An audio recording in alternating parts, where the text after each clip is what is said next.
Our Passion reading is from Matthew chapter 26, verses 57 to 75. It is entitled, Trial Before the High Priest. Those who had arrested Jesus took him to Caiaphas, the high priest, where the teachers of the law and the elders had assembled.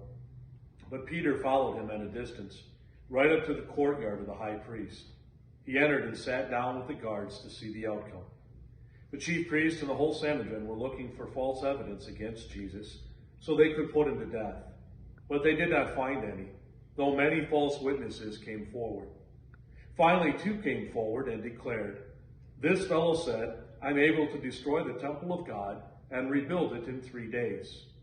Then the high priest stood up and said to Jesus, "Are you not going to answer?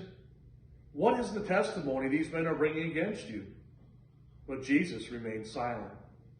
The high priest said to him, "I charge you under oath by the living God. Tell us if you are the Christ, the Son of God." "Yes, it is as you say," Jesus replied.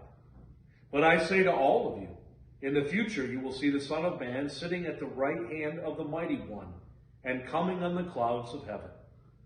Then the high priest tore his clothes and said, "He has spoken blasphemy.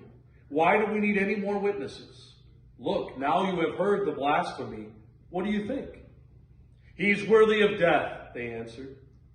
Then they spit in his face and struck him with their fists. Others slapped him and said, "Prophesy to us, Christ. Who hit you?"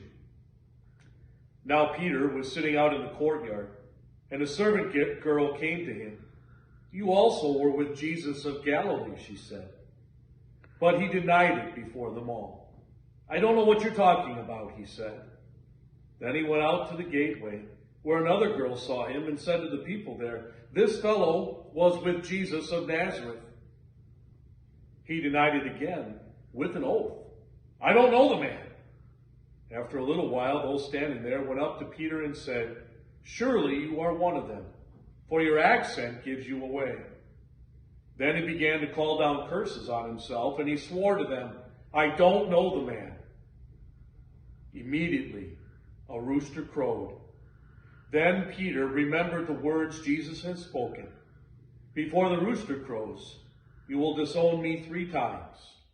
And he went outside and wept bitterly. This is the word of our Lord.